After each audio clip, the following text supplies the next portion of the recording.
I'm looking for the doctor. You've certainly come to the right place. Hold to open. Yes, and what do you do? I push. Well, I do my best. No. For once, I would like to know where I'm going. No, you really wouldn't. You know, I really think you might. Here comes the...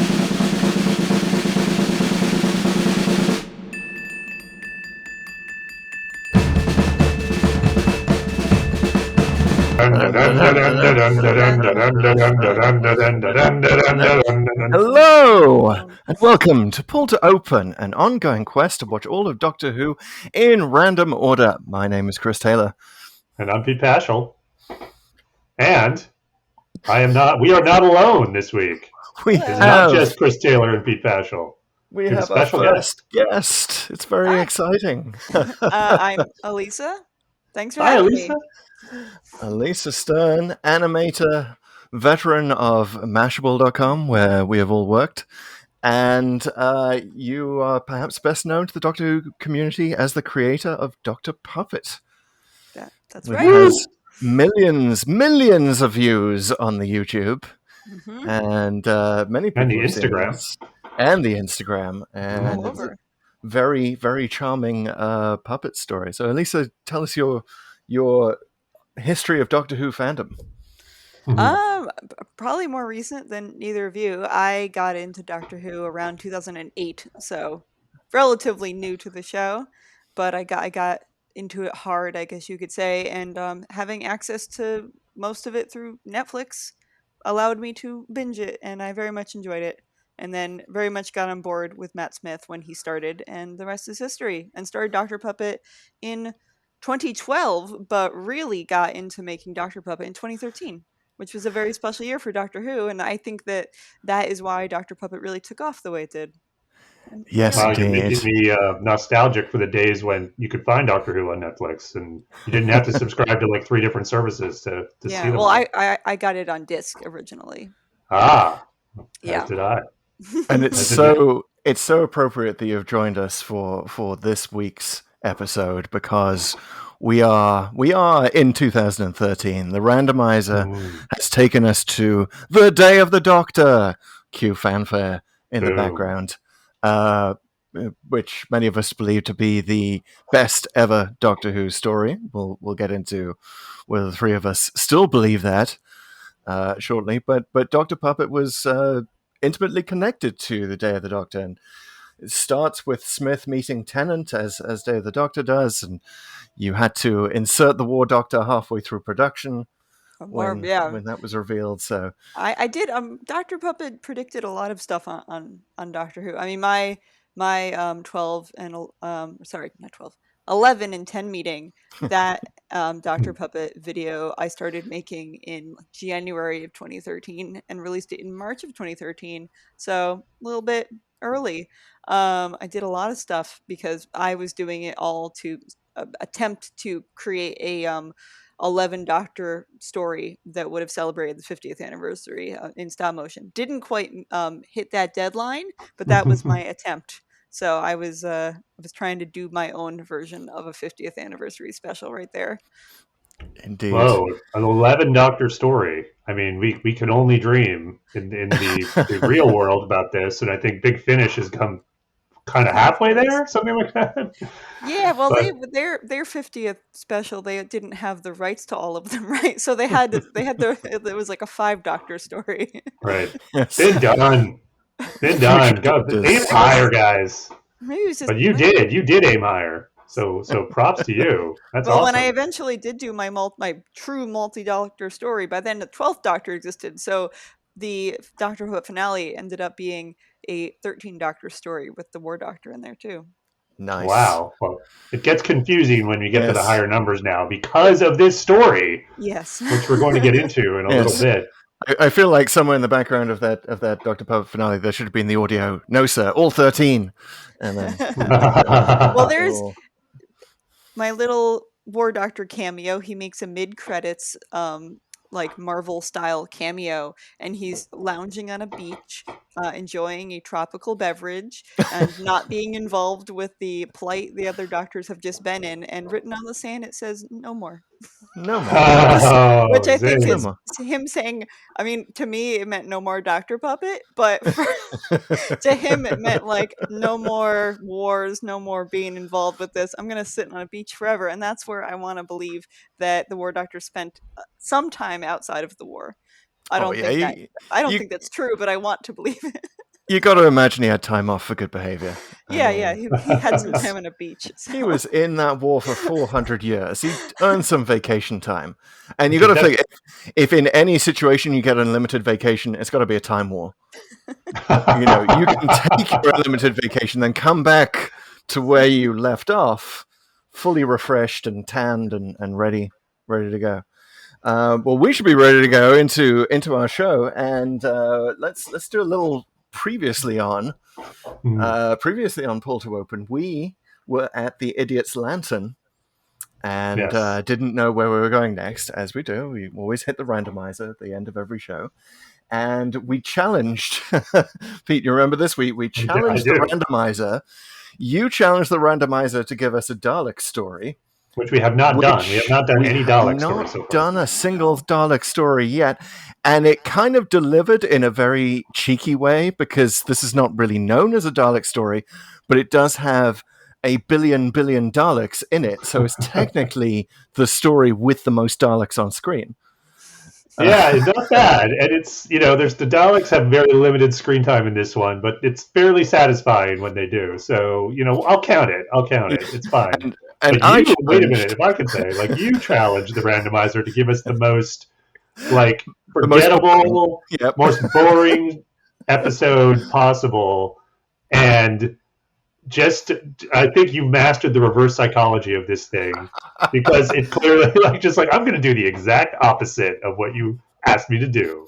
Yes, exactly. I was because the Idiot's Lantern, not the most memorable Doctor Who story in history. Even those who love it would admit that. Even though surprisingly our fans on TikTok might disagree with you, Chris. Yeah, I was pleasantly surprised. I think it's so much Tennant and Rose love there. Good but costume. Also, it's good costume. I'll give them that. Yeah. Mm-hmm. So it's also. I mean, I just kind of an ongoing thread that I fear her. At some point, we're going to end up at fear her, and I fear that. I fear that week. I would too. So watch the randomizer. Leave it till last. It'll be the very last episode of the show. Except, of course, now Doctor Who has resumed. There will be more stories. We'll add them to the spreadsheet. At some point, we will catch up. So much fear. We're recording this weeks before Halloween, so I don't know. You might be giving it some ideas, my friend. Yes, indeed. But before we go any further, our regular segment of the show is called TLDW. Too long Doctor Who. I don't know who would describe the Day of the Doctor as too long. If anything, it is too short. But just manages to pack an amazing amount into its 77 minutes. But it is, at 77 minutes, a special case. Normally we give one of us 30 seconds per classic episode and 1 minute per New Who episode. With this one, we've decided that it will be 90 seconds. And Alisa has graciously agreed to be our first guest who does the TLDW for us. Bold, Alisa. Hats off to you. I have a hat. The people on YouTube can see it. This is a brave one, because not only are you've never done this, you're doing it for the first time, but you're also doing it for the Day of the Doctor. So I can't imagine the pressure you're under, but I'm just going to thank you now for removing it from me, because it was my turn to do this segment. Yes, now Pete will do the fear summary. No promises. It will Speaking of fear. So shall we do it? Shall we give you a countdown? Please. Yeah, Pete, you're going to do the timing? I'll do the timing. I have some responsibility here. Okay. Yeah. And I will whisper when you pass 30 seconds and when you pass a minute, so you have some idea. And then, of course, I'll have to yell time at a minute 30. It's just the rules. I don't make them up. Kind of do, but anyway. But keep going for the purpose of social media. Keep going. Yeah, finish it. Just finish. It's like the Olympics. Always finish. Gotcha. Even if you Okay. finish late. It's like if I were to run a marathon, Yeah. just take a All while. right. Okay. Are you ready? Do you need a minute? Do you need a sip of tea, perhaps? That's some water. Okay, there we go. It's important to stay hydrated for TLDW. Okay. All right. I'm ready. All right. In 3, 2, 1, go.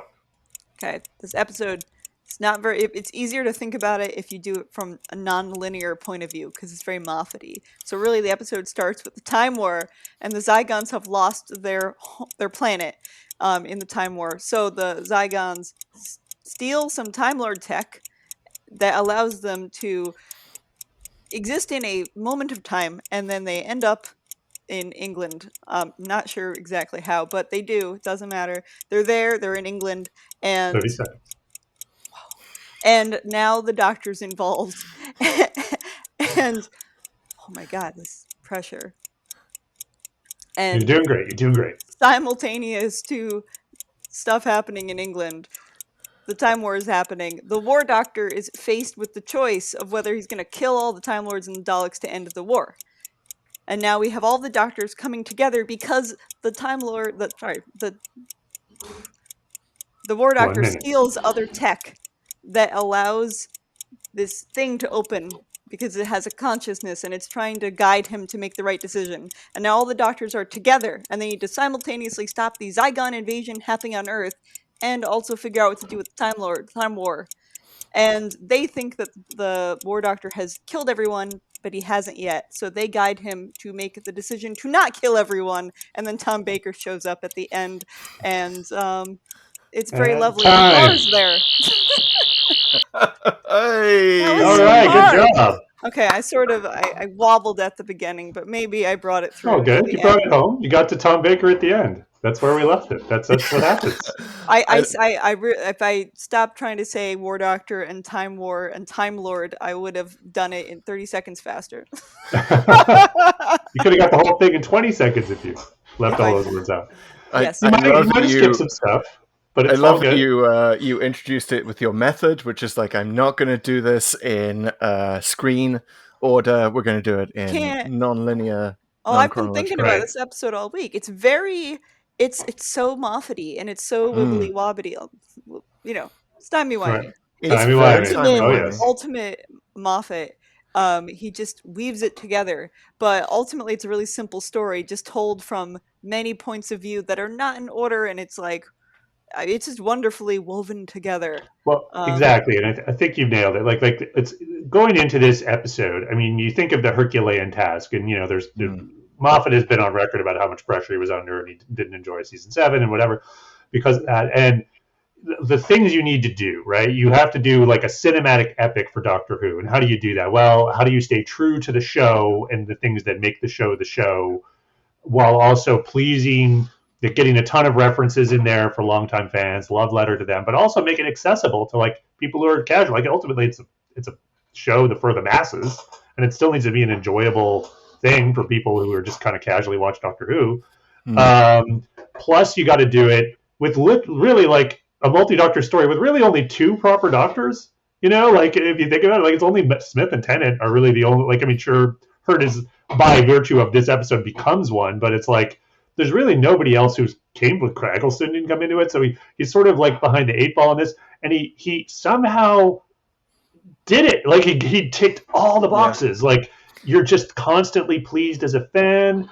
It's like even casual fans I know are like, oh yeah, that was so good. It was super fun. And it really, really shouldn't work, and it shouldn't work on paper, and it does.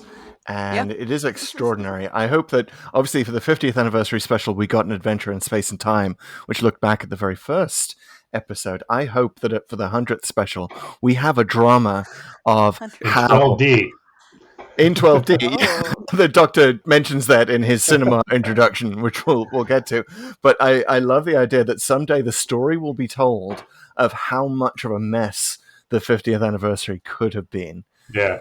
Because it started off with only Jenna Coleman was contracted to appear in it, and Moffat actually started writing a script called The No Doctors, starring just also known as Mission to the Unknown. No, the No Doctors, which is, I think, eventually informed the name of the Doctor, right? And her jumping into the Doctor's time stream.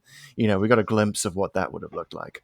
It would have been a whole story, a whole 77 minutes of Clara going, no, you want to take that Type 40, not this one. That one's busted. And just missing people in weird colored coats as they walk by. A bunch of cosplayers walking by with their heads conveniently cropped out. I was at Gallifrey 1 in 2018, and Moffat talked about all this stuff. Mm-hmm. Oh wow! And, I went to. That must have been just after he finished the novel. Come to think of it, because I think that came out in 2018. Wow! Yeah.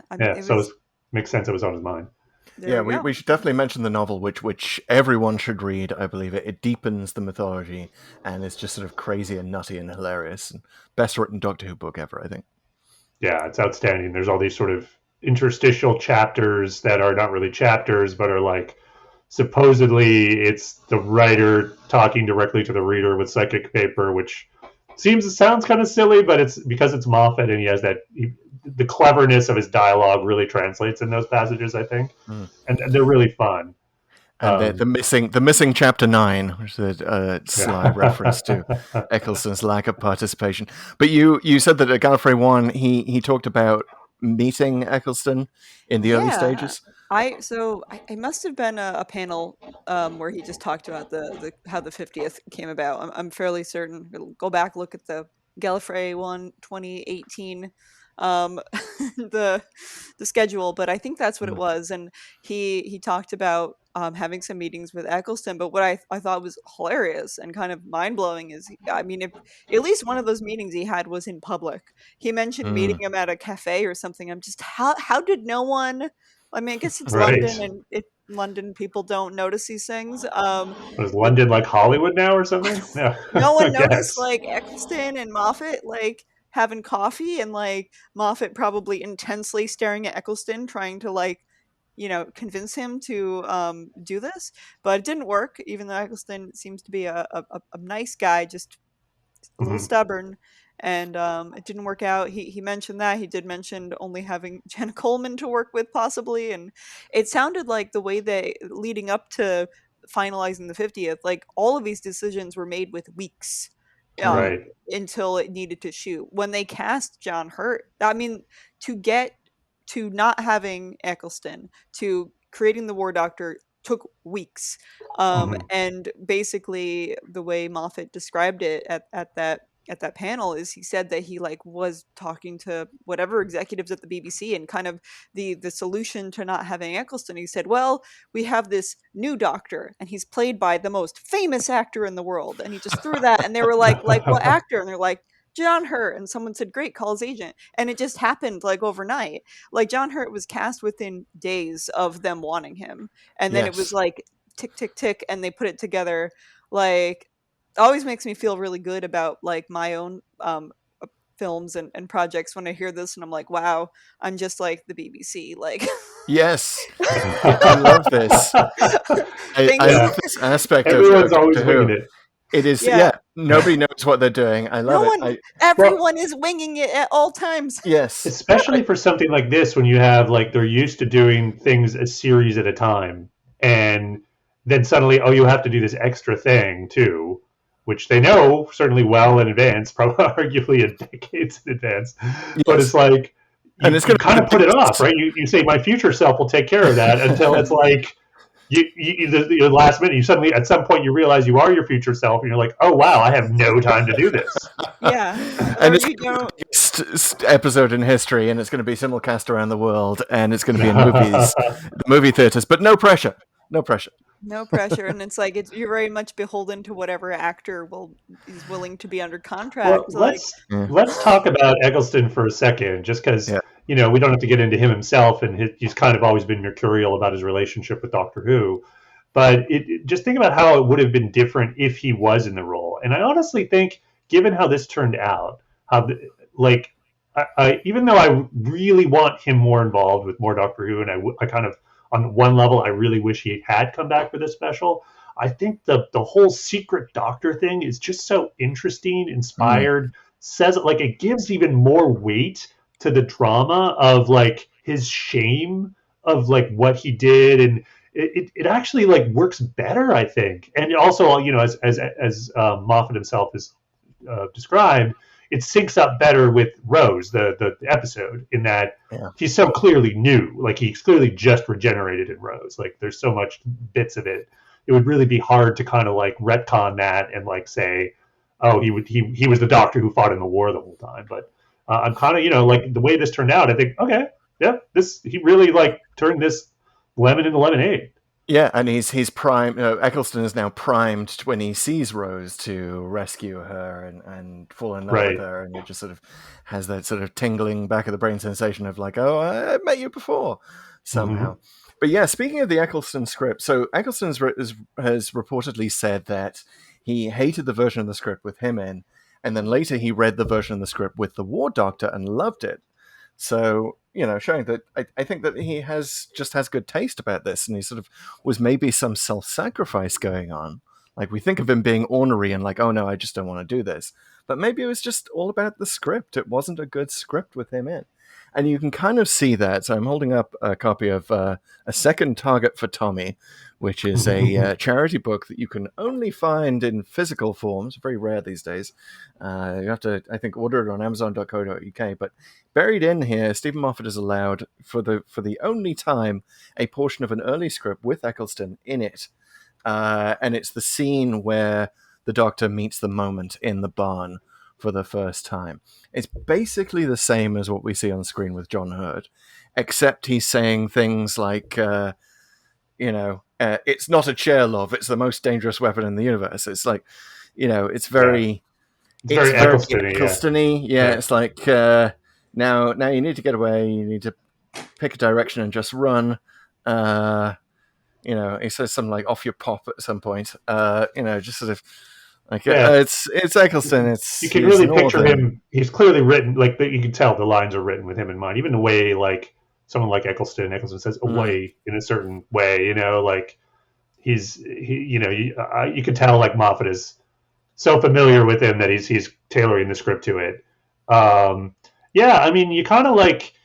You want a little bit of that, if it was him in that role, like I think it would have been sort of more satisfying, but I think it also would have been a slightly more sort of insular fan service story. I think it still would have been great, but to cast John Hurt, wow. To do it this way, you insulate all of the actual Doctors from that horrible moment of destroying Gallifrey. It allows you to think that they actually are going to destroy Gallifrey, which makes it a nice kind of, third act reversal when they don't.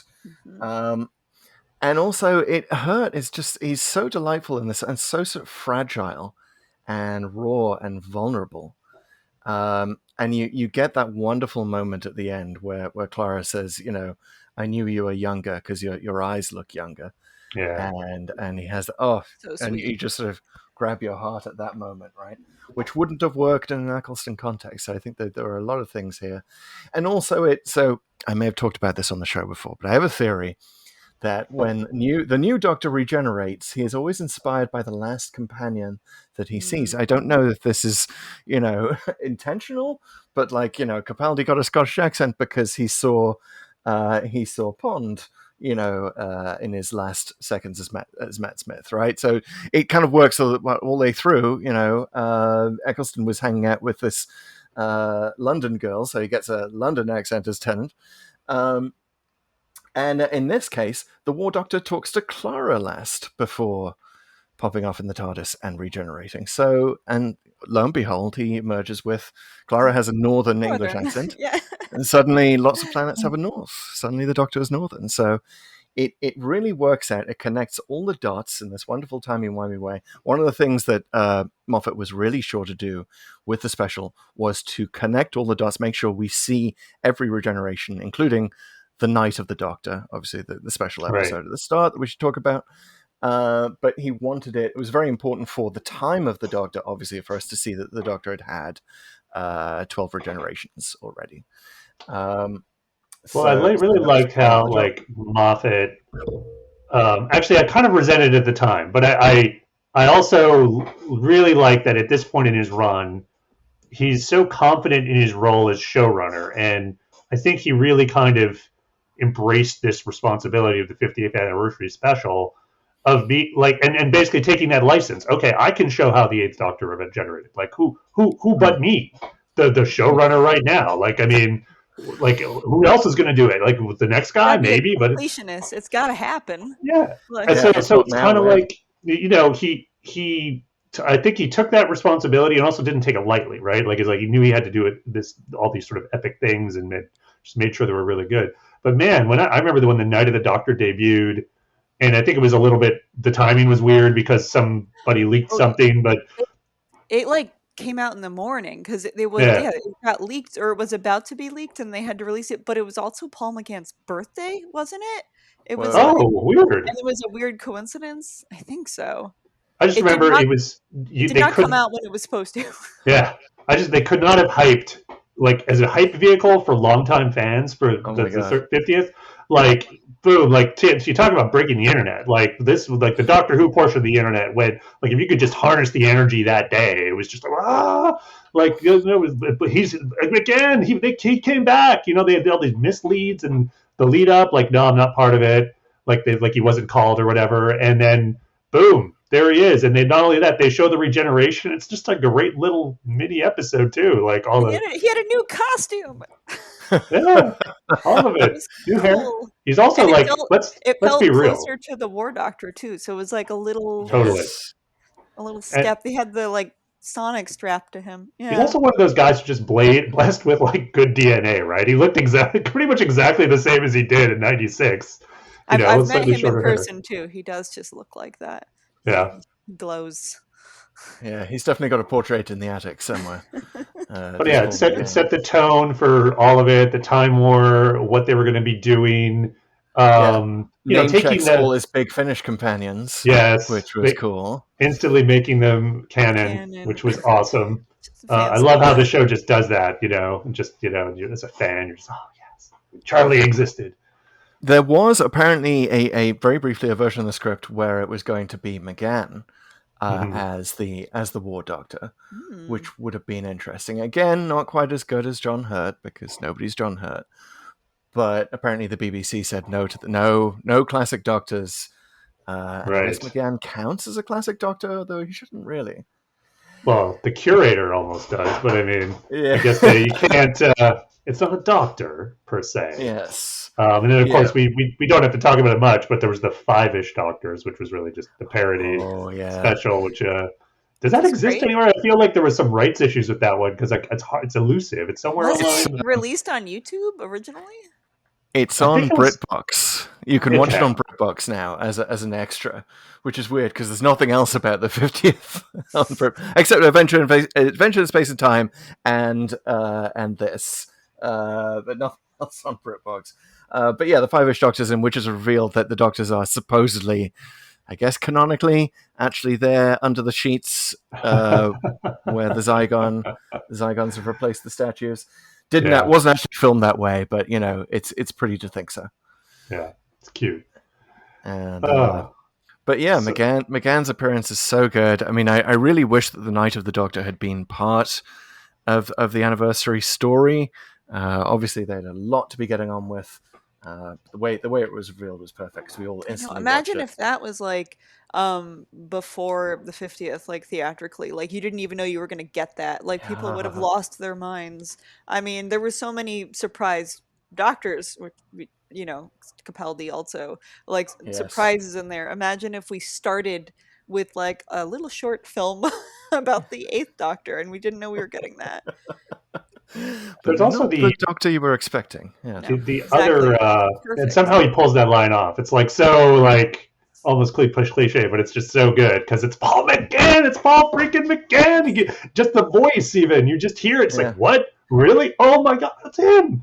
Like, one thing from the Night of the Doctor I don't think gets talked about enough is obviously the shock at the heart of it is the fact that Cass, who would be his, like they are following the script of like how you pick up a new companion, so to speak, and but she's the first one really that we ever see who resists with horror, and we find out in the novel is because she's become a grizzled veteran of the Time War, and been through all these terrors and nightmares, and holds the Time Lords responsible for destroying her ship.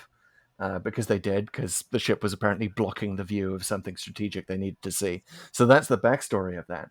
And then she prevents the Doctor from saving her. She dies.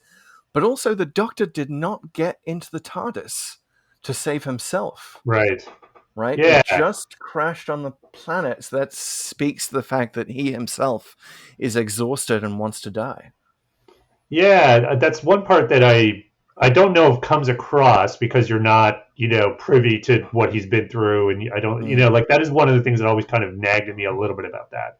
Like, why wouldn't he at one point turn around? And I guess in my mind, I was like, well, maybe he just misjudged the timing of it. I mean, in this one time. But yeah, it kind of makes sense. I think the way you interpret it, Chris, in that he's just so weary and, kind of probably feels a lot of impending doom about the universe itself. And that it's, like, the Sisterhood on Karn says, it's very nearly over.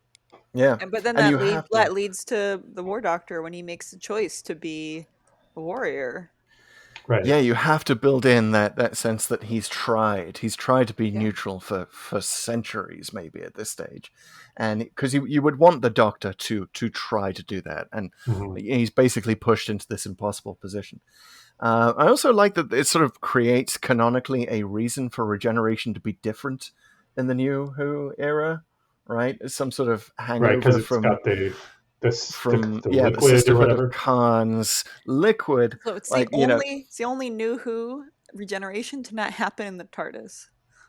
Oh, yes. Interesting trivia point. Which is it's a huge sticking point for me, is they need to stop regenerating the Doctor in the TARDIS. Right? Please, go to a safe room. Why does that bother you, Alisa? Because I know the reason they do it is because it's the easiest way to prevent leaks. That's probably a big reason. You can't have it on location.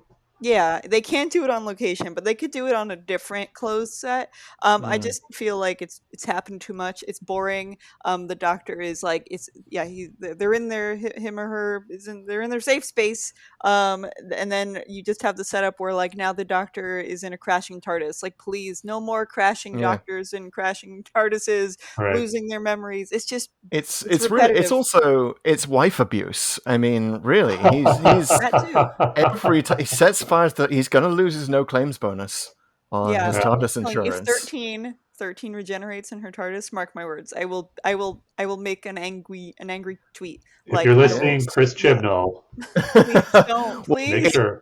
What if she regenerates in the Master's TARDIS? Ooh. I mean, that's slightly different, but not much better.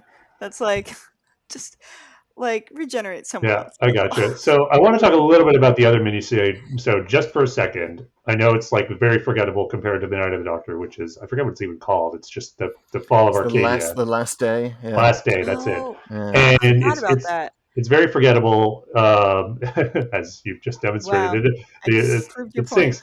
But it touches on a thing that here, and I don't think it really bothers me. I don't think it ruins anything.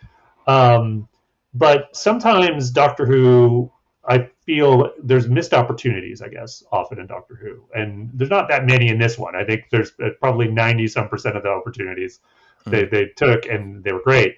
But with the Time War itself, I feel like in this episode and in other places, they make it a little too conventional. It's almost like everyday warfare, with ships and Daleks shooting, and that's all fine. And I understand the sort of spectacle need and the narrative need, and you got to have action. But I also always in my mind, as you think about the Time War certainly in those early episodes when you didn't know much about it, I kind of like the idea that there was more to it, that there was more manipulation of time itself.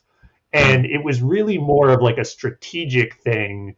And that the actual people shooting ray guns at each other was a very minor point of it. And that's kind of what, I guess, like I say, it doesn't really bother me, but I also feel like it's a bit of a missed opportunity to not show more of that sort of time manipulation, erasing people and entire civilizations from the time stream. And in the same way, I don't know if you guys know Star Trek Voyager, but it's there's a 2-episode arc where someone has a massive time weapon where they just literally erase whole civilizations from the galaxy, and it changes the fabric of time and even everything that happened within the episode up till that point, right? So I thought that sort of nature of war would have been kind of more interesting to explore. But in which episode is it? The End of Time, part 1 or part 2, I don't remember, when the 10th Doctor lists all those weapons.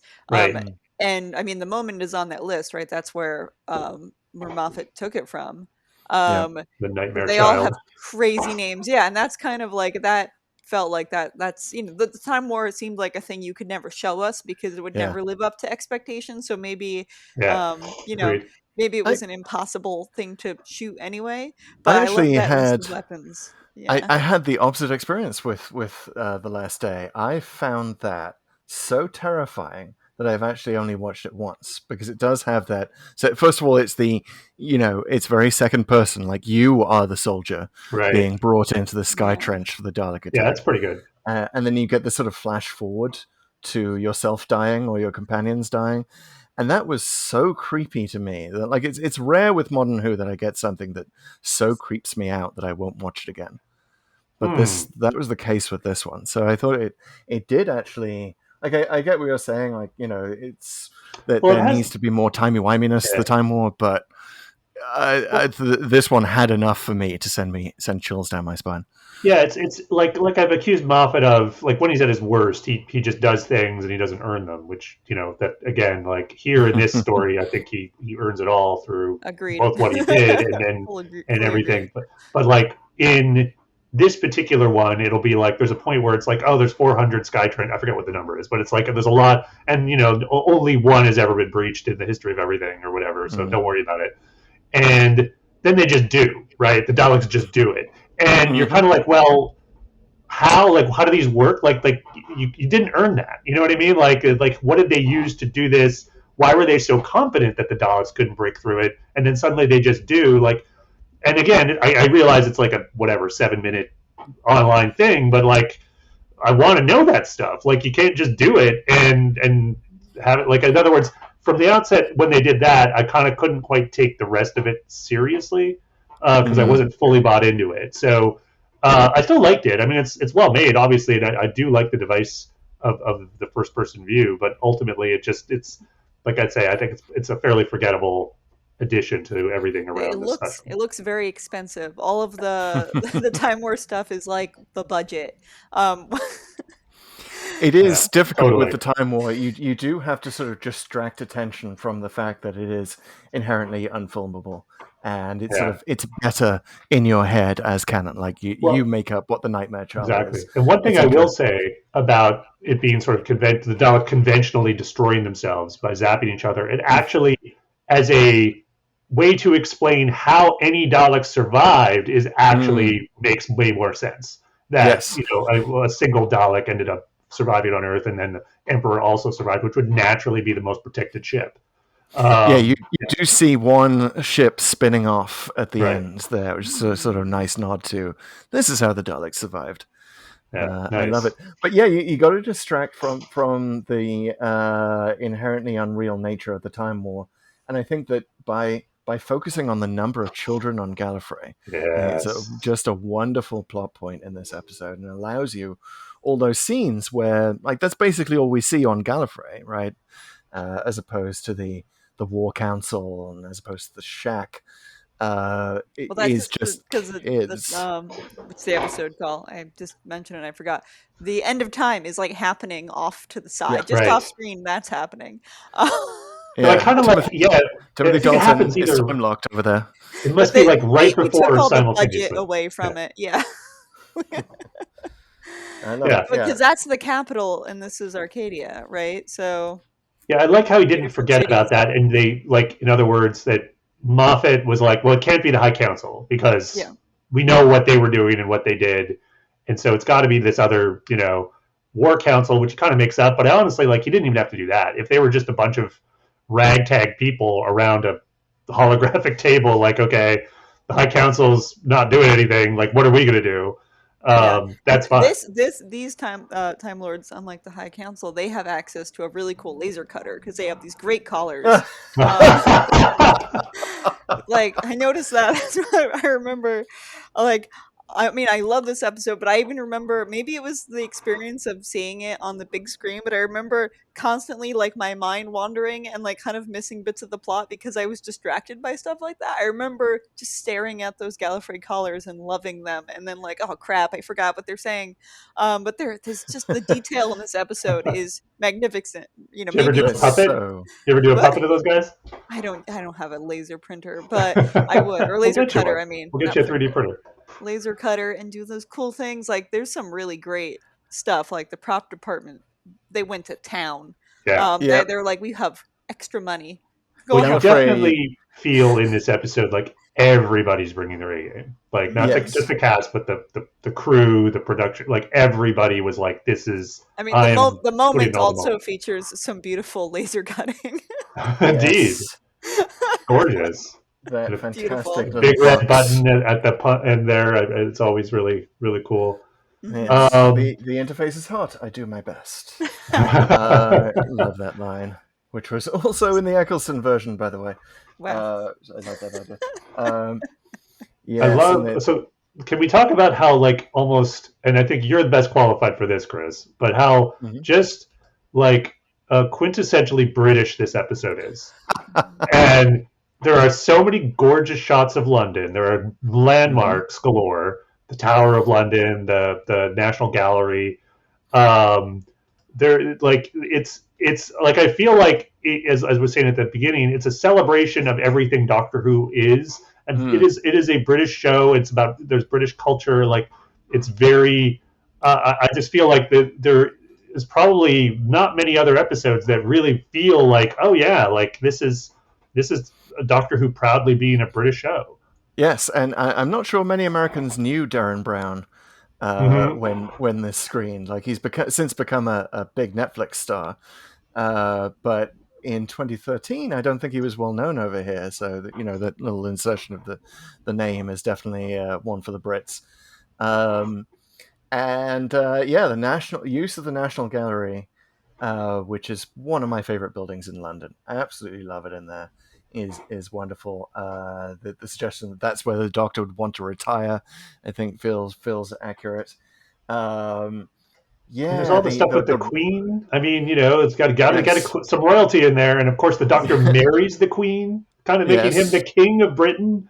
Yes, arguably, the Doctor is not only the President of the world in absentia, but also the King of England in absentia.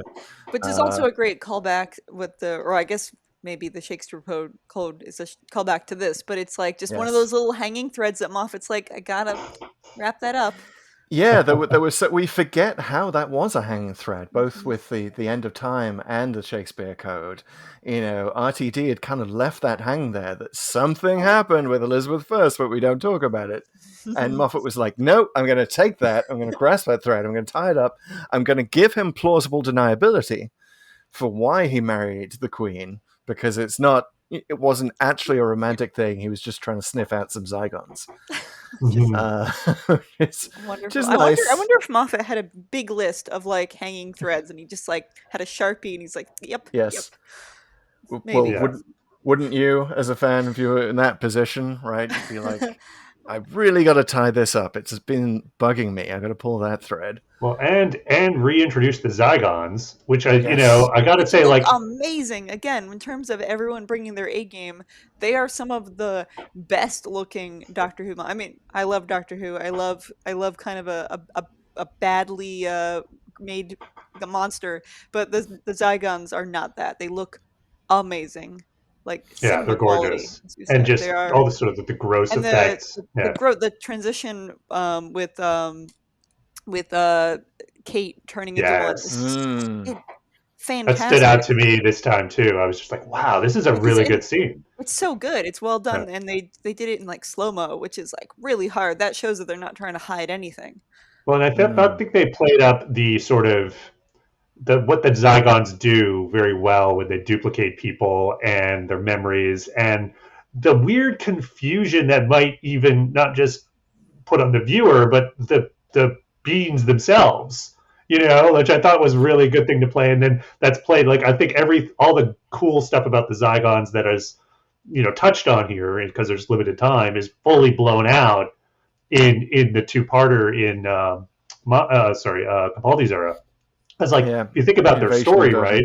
Yeah, they lost their planet in the Time War, and you can't, they kind of should be more sympathetic because of that, but since here they're played more conventionally bad, you never quite feel it, but you do later, right? So there's so much actual depth to this villain here that you kind of wonder, why didn't they bring them back sooner, right? It's kind of like you tick them off the list of you obviously the Daleks, the Cybermen, the Master, Davros, and RTD went through all the majors, but some of these other ones, I mean, that once you get to the sort of, I guess you might consider the B leagues of the Silurians, etc., like, there's a lot to unpack, and some of the books have done it, and we're really still, like, I don't know, scratching the surface as we're sort of continue to explore with the other Doctors. But yeah, Zygon's top notch here.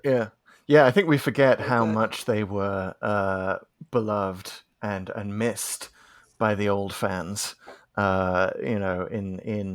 in this era, and it was a risky move to bring them back, and especially since you would think it would be the Daleks, right, or the Cybermen, like, it's the 50th anniversary, we got to have them as the bad guys. It's like, you kind of don't, and he wrote something better for what makes, like, how many times have we seen the Daleks invade Earth, right?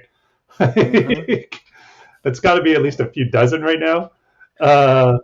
So, by going with the Zygons and doing it in this kind of clever way, I thought it was really outstanding. And I got to say, like, the whole thing where the ending, with them at peace, making peace with the Zygons by being the same as each other, and circumventing this catastrophe that they otherwise would have to do, obviously works extremely well up against the Time War, where they're almost make the opposite decision.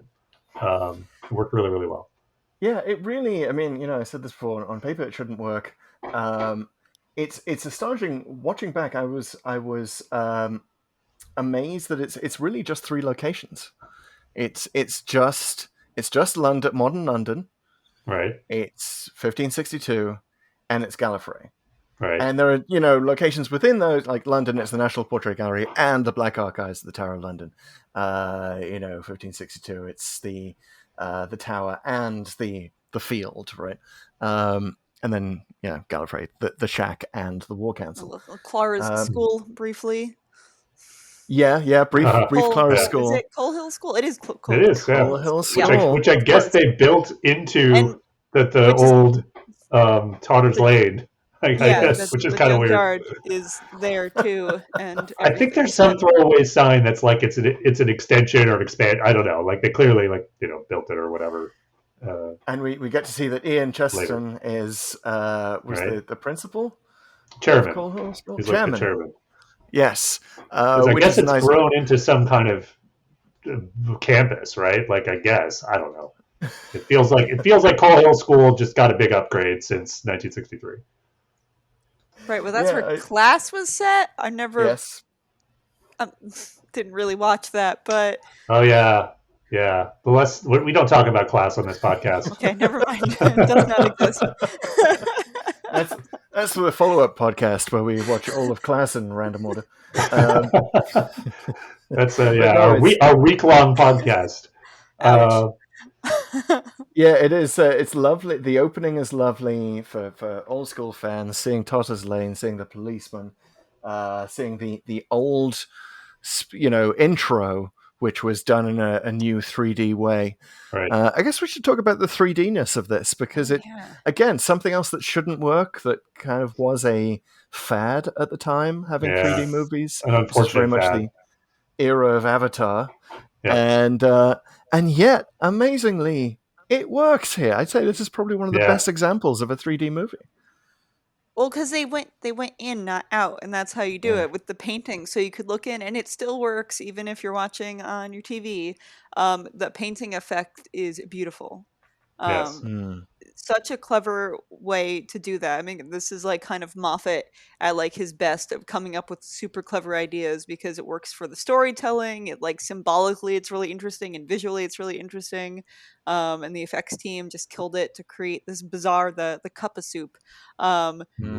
Is cup of soup known in the US, by the way? Was this? Yeah, absolutely. Did we introduce? Oh, it is. Okay, good. I mean, I think we have our own brands, but we have cup of soup. Like I grew up in Canada, as it turns out, and we had cup of soup, Lipton cup of soup. Yep. I think there was a giant cup of soup in Times Square. That's one of the famous like ads. It was just a cup of soup, like literally a 3D one, and it steamed for like nice. many years in Times Square. I might have seen that as a child. Yeah, we have cup of soup. Yeah, that was a universal reference. I thought it was always noodles over here, but it's great to know that cup of soup is transatlantic. Yes. And it was a time before ramen. Yeah, it really seemed like such a British reference for me.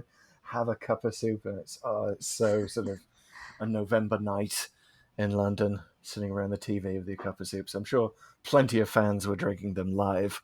Yeah, someone was eating a cup of soup and they like slurped them. They were like, Moffat.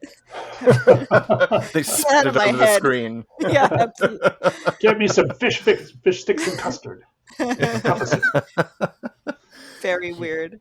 But yeah, the 3D is it's not gratuitous. Gorgeous. That's the thing. It's great with the paintings and then coming out, and it works so well, especially like that because it's part of the story, and that the triumphant exit from the painting into the Black Archives, just such an amazing moment with the music, and even the Dalek flying out, and it all works. And there's sorry about the Dalek, it's like it's like the showing off. Yes, I love those. So many great little lines thrown in, like the speed of the snappy dialogue, and the references come thick and fast. But they don't get in the way. Totally. My favorite being, the reference to Tennant being Dick Van Dyke. Yeah.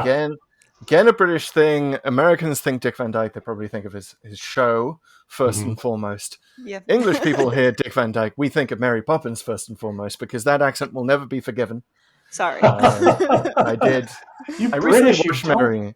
You're so proprietarial about your accents. Well, it's the fact that Dick Van Dyke comes in as I recently rewatched Mary Poppins, so I could say this, that he is doing every single accent in the British Isles at once, and he's kind of taking us on a tour.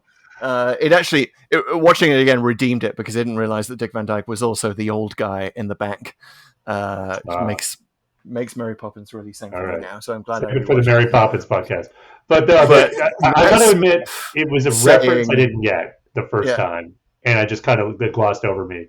And I finally get it now. And again, it's great. Tennant has such a good sense of humor, and like I love that how it's not just that. It's like they really get almost break the fourth wall with deconstructing the Tennant era in so many levels. Like he does his Sanshoes, which is not a thing that I don't understand, but it's been explained to me by British people, so now I get it. But I mean, Sanshoes, we don't even. I think saying Sanshoes is a Scottish thing.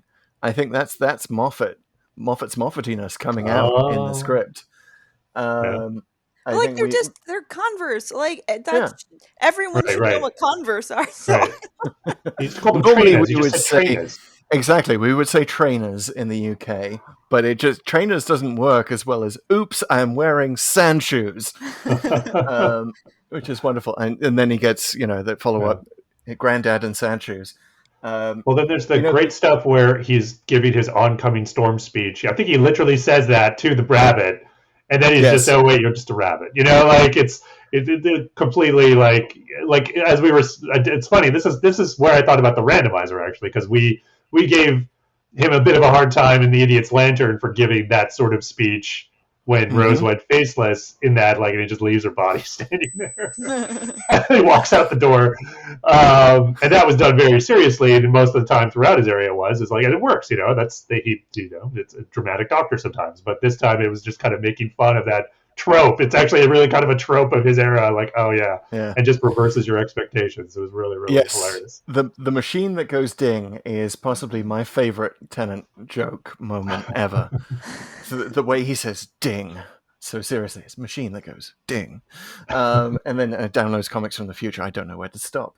It's a Blink reference. It is,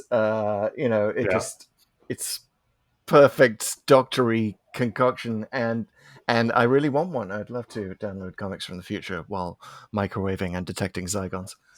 Yeah, there's so many great lines. I mean, this is Moffat really pulled out all the stops. You almost think he was saving these for years and putting them in a notebook somewhere because he just lets it all out. And not only that, like there's so many funny, clever lines, but I really have to give him credit for the dramatic moments too. And there are two in particular. And one line, honestly, I really didn't think it was his when he said it. It sounded like a line from a historic speech or something, but it's when the War Doctor says, he says that this. I got it written here. It's precise. Okay, yeah. Great men are forged in fire. Great men are forged in fire. It is the privilege of lesser men to light the flame.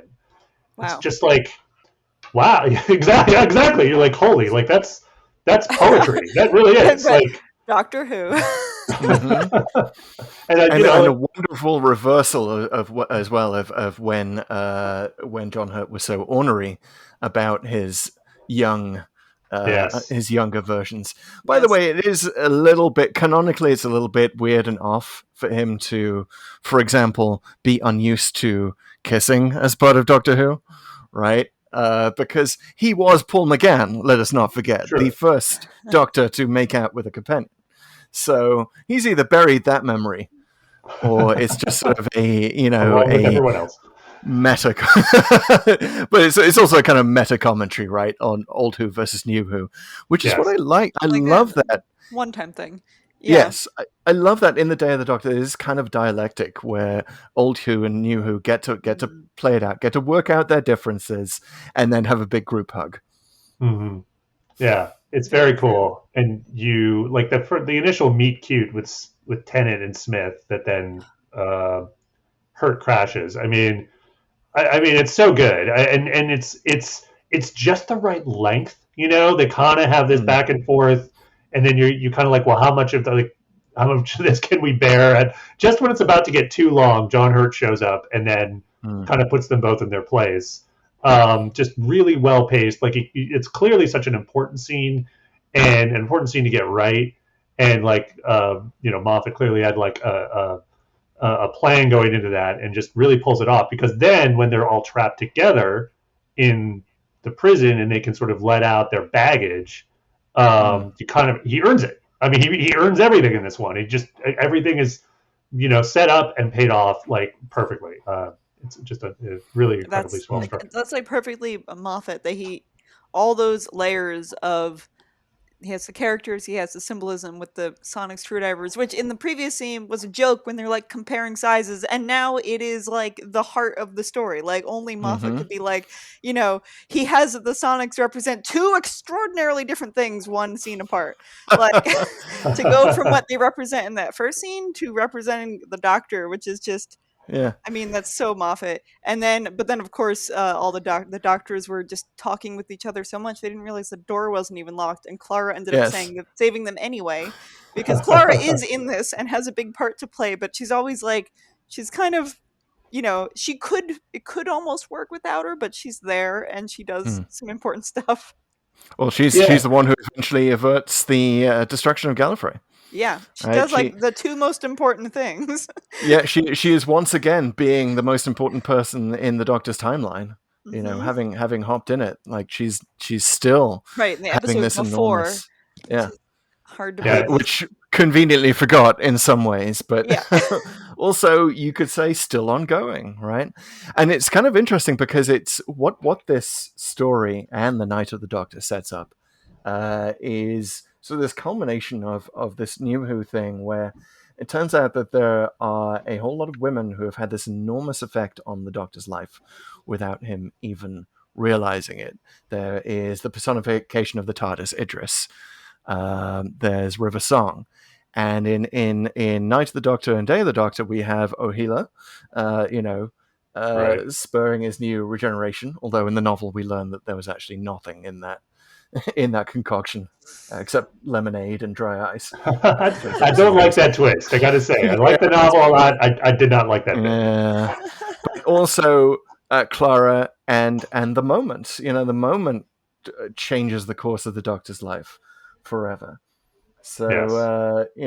I'd love to see them get together and talk about how they changed his life. Might not be a scene that, meets the Bechdel test, but at the same time, it just, I love that kind of headcanon-y aspect of it, that all these people, specifically women, who are manipulating the Doctor's life in some way, and he's just a idiot in a box. It's also like, I feel the most sort of common theme in that manipulation or guiding, I would say, of his life is to kind of pull him back when he's getting too extreme, and kind of like, you're not Time Lord Victorious, you're not this god or this person that needs to be above everyone. You need that connection with the people that you're actually trying to save and trying to help. And if you ever lose it, you've already lost. Like you can't. Your life really isn't as meaningful as you thought it was. And I think that's certainly repeated here. It's like it's a repeated thing. But I mean, you can, all stories are stealing from something, right? And so the more you can sort of attach to it, dress it up differently, and change the lens a little bit on that, I think it can work again and again. But shall we talk about the curator? Let's talk about the curator. Who doesn't love the curator? What a surprise! I think it was a surprise. I feel like there were rumors, right? But we didn't fully know. We knew. So Tom Baker blabbed. Oh no, he did the day before. That's right, in an interview. But also by the time he shows up, who let him out? By the time he shows up, we'd totally forgotten about it. That's true. Right. And because it's the very last thing, it's right at the end. And I actually went and dug up last night a bunch of reaction videos. Remember those from 2013, specifically of the curator moment. Like, that was the one thing where friends obviously wanted to get reaction shots of their friends, and literally everyone in it. It's wonderful videos. I encourage you to go check it out. People from around the world, very diverse array of people of different countries, different colors, different genders, all just, and in every case, like, their mouth drops open, just hangs there, like. And I feel like we were all united in that jaw-dropping moment of like, what? Who is the curator? What? Yeah, which is what he really should have said. What? I got to think, like, even though Tom Baker blabbed, and I missed it, like, I was really trying to avoid spoilers, And I think same. I think I actually managed to not be spoiled on that. But even if you knew that, I think even at that point, like, you at this point in the show, the climax has happened, and you had all the snippets of the doctors, and you might think, oh, that was his. He gave the voice for his little bit there, and when they show the doctors all in the screens, and oh yeah, that I guess that counts, and you're shrugging. And then you might still go into that final scene like thinking it's a huge surprise, or not thinking it would happen. No, and certainly not the thing we got. The chemistry, they're so nice together. That little knowing, like, fourth wall breaking is just adorable. Yeah, the little wink. Mm-hmm. The fact that Matt Smith has the chutzpah who knows? Yeah, the fact that Matt Smith has the chutzpah to wink at Tom Baker, I love that. He's like, it's not too reverential. I love it. He's like, oh yeah, I would revisit my old favorites. Yeah, yours is probably one of the faces I'd choose. So the curator has appeared in other media. He's got a couple of audios. Apparently, initially the BBC said to Big Finish, no, you can't touch him. And then Stephen Moffat intervened personally and said, no, you can. We can have more curator. So he shows up in some Eighth Doctor adventures. And he's in the comics as well. So he's sort of semi-canonically part of the Doctor's future. Possibly the last ever regeneration. Wow. Interesting. Which I love that. Now that we have we should probably talk about it, but now that we know completely different backstory of the Doctor. It's hard to imagine that. But yeah, with the Curator, I almost feel like I understand the desire not to go there because it's kind of like more this cute moment, and you kind of want it to be this singular thing that happened and is mysterious. But I mean, those things can't stay that way forever, and you kind of want to, as much as you want to guard your memories of things, they kind of need to be explored. It's kind of like thinking the Weeping Angel should have only been in Blink, and maybe they should have, but it's like ultimately this is a universe, and you kind of like try to figure out new things to do with the things. If Doctor Who had never done anything new, the show wouldn't have left the 60s. Yeah, the name of the game. Yes. So I do like the idea that we have an insurance policy. If the show ever goes off air again, which I don't think it will, but if we ever get another like 1989 to 1996 moment, or 96 2005, we can still believe that the show ends with him deciding to come back, the Doctor deciding to come back and to go back to his old faces and retiring as Tom Baker. Like we have the end of the show built in, should we ever need it. Indeed, at least it's better than Trenzalore, I'll tell you that. So speaking of that, there's the bit where Smith is talking about. I think if there's one bit of this movie that didn't quite work for me, it was when the doctors are arguing in the cell, and there's a bit where the moment is figuring out or getting John Hurt's Doctor to figure out that they did the calculation on the children Gallifrey. Tennant still feels it deeply, and Matt Smith doesn't for whatever reason. And then they're kind of like, well, why? The one who regrets, the one who forgets. And it feels like rhymes. It rhymes. It rhymes, and it's a neat little thing, but I didn't quite buy it with what Smith was saying. You know what I mean? It's like, oh, you really don't want to know where I'm going. And then he sort of mentions Trenzalore. That's what he was talking about. And I was like, well, I mean, was that really that traumatizing? I mean, it was the most recent episode, so we have to mention it. Yeah. So it was like that's the one thing that was a little bit hollow and was more sort of like Moffat sort of, again, skipping to the end and the thing he wanted to do rather than fully earning it. It's a good scene, but I just didn't buy it that Matt Smith 400 years later would like just not would especially as now that we're many years later, when you go back and watch it, you're like, oh right, Trenzalore, and then I have to stop and think about what that meant. Yeah. It didn't quite resonate as some other things. Yes. Yeah, I think if we'd been watching it in context with the name of the Doctor and the time of the Doctor, it would land a lot differently. And it's been built up the whole season, right? Yeah, exactly. The name. Yeah, but Trenzalore felt like the finale of Series 7, not anything bigger than that. Yeah, agreed. It's one reference, and it's another war, and in the context of the Time War, Trenzalore feels like insignificant. Yeah, and I want to get sort of the negative stuff out of the way because I don't want to end on a bad note. So the one other thing that I think we need to talk about is like I loved watching the special again. I really liked it. I watched it with my son too, he's older now. He's seen it before too, but he really liked it because he's older and can sort of absorb more and has seen more Doctor Who. So it was an awesome experience.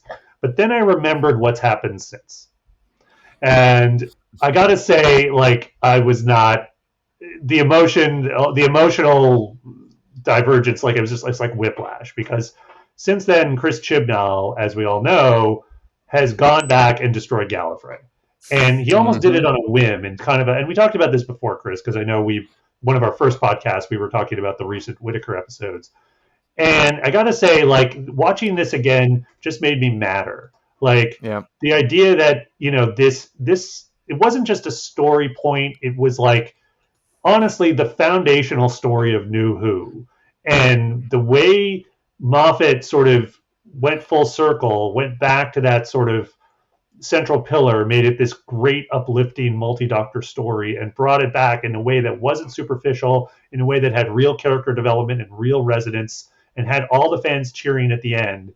And to just kind of casually just say, nah, I mean, I don't think not since, like, pick your Star Wars movie, whether you hate The Last Jedi or The Force Awakens more, but like not since that kind of idea like has there been such a what I would say sort of and you can see where my bias is here, but I would argue sort of an outrageous injustice. And I'd kind of like to bounce this off both of you onto like where it's landing for you today. I've only seen, I can't even remember the name of it, The Timeless Children. I've seen that once. It's just not for me. That's all I can say. It doesn't stick with me, and it doesn't fill me with a desire to rewatch it and to think very hard about it. So I think you summed it up very well of why, because it doesn't feel earned. It's not very much in the improv spirit of Doctor Who, right? Doctor Who is supposed to be very yes and. Right. It's supposed to be. I love that the part at the end of the writer's story where RTD emails Moffat and he's like, just let me know where you want me to park the Doctor. Which I love that idea. I'll park it here, give you the keys. And it doesn't feel yes and to just burn Gallifrey again so casually. So I'm absolutely with you. I hope that RTD comes back and cleans it up a bit. But he's right. He's always having to bring Gallifrey back or destroy it, or I don't know. We'll see. Maybe he'll duplicate it. I don't know. That's my hope. I mean, Gallifrey from another universe. Does the cup of soup, does that last? Like, can you just bring it back again? Maybe there were multiple Gallifreys in there. Maybe it's like Heaven Sent. Yeah. There you go. It's actually you can re-teleport in a bunch of Gallifreys and just try it all over again. Just punch that wall until you get to another Gallifrey. I don't know. Which is Alisa, another episode we talked about, like kind of the setup and the payoff. My favorite episode, Heaven Sent, is also a payoff of Day of the Doctor. I love that. I was going to say, because when we talked about having you on the show, you mentioned that Heaven Sent was actually your favorite. Yes. It's pretty basic, but it is. Why do you love that so much over Day of the Doctor? Is it the simplicity of it? Because it's crazy, because it is the polar opposite of the spectrum of Doctor Who. Like most Doctors, kind of. I mean, it's not. We can't say least, but kind of. It is. I mean, if you exclude the Dream Clara and then the kid at the end, like there's no one else in it other than the Doctor and it's the one Doctor, the shade, right? The one. It's the Doctor alone. I mean, I remember like when series 9, when they were like kind of hyping it, the BBC said, well, we have 2 experimental episodes. One is really like the Doctor, it's like kind of just the Doctor alone, and the other is a found footage episode. And at the time I remember thinking, man, that found footage episode sounds awesome. Little did we know. Sleep No More, where we have been. Talk No More, but I thought Sleep No More was fun. All right. It was fine. But I mean, in comparison to Heaven Sent, where like watching it and you're like, that's a masterpiece. Okay, what did I just watch? That was brilliant. But I mean, I love it for its simplicity, for its daringness, for what it achieved with so little, and that it's Moffat at that kind of, again, him being able to marry really clever ideas with clever visuals. Like he's such a he's like a filmmaker's writer, because he writes stuff that I can just imagine the director just going to town thinking about how to visually adapt that. The idea that the Doctor's in a castle maze and we find out it's the confession dial, and I mean the TVs, that it's a haunted house essentially, but ultimately it's all about just getting back to Gallifrey, even though that part is like probably the wonkiest, weirdest angle of it, that for some reason it says home. I don't know why it had to say home written on the wall for a moment, because he thinks it's the TARDIS but it's Gallifrey, but like wouldn't he think it's Gallifrey? That's like, well, we learned in Survival that's home, right? Because the cheetah people always teleport home, but he teleported back to the TARDIS. There we go. But I remember thinking, very deep cut. I remember thinking after Day of the Doctor that it's like, oh great, this is the setup for series. What would have been the next series? 8? Series 8, yes. Right, with Capaldi. Like, so this is a setup. Capaldi is the Doctor who finds Gallifrey. Like, that seemed pretty obvious, but I thought it was going to be like he hits the ground running. He's like, Gallifrey's out there. Let's find it. Like, I thought that would be his like mission. but it turned out to be Yeah. in the You know background, what? it was the back of his head. You're dead on. Actually, you're awakening memories now in me. That's right. I did remember thinking like season 8 would be a race to find Gallifrey. So And I actually I interviewed Moffat for season 8 Ah. at Comic-Con that year, and I remember making the mistake of saying to him or suggesting that the 50th anniversary had given us what I called a promise that we would find Gallifrey, which he sort of had a mini Scottish explosion of like, it wasn't a promise, mate. that sounds like every interview with Moffat ever. And that's how you inspired him to write Heaven Sent. Exactly. It took him an extra season to do it. Yeah. Speaking of it's inspiring people, Chris, I think we need to talk a little bit about you being one of the most quoted people, I guess, on reviewing the Day of the Doctor. So as I was doing my research for this podcast, I was of course faithfully looking at the Wikipedia entry, and none other, sir, than Chris Taylor is listed in the broadcast and the critical reception part of the broadcast and reception section. And it says Mashable's Chris Taylor stated that the episode is one designed to please fans and newcomers alike, and that it shows why the Doctor is finding his way into ever more homes and hearts. Wow. Aww.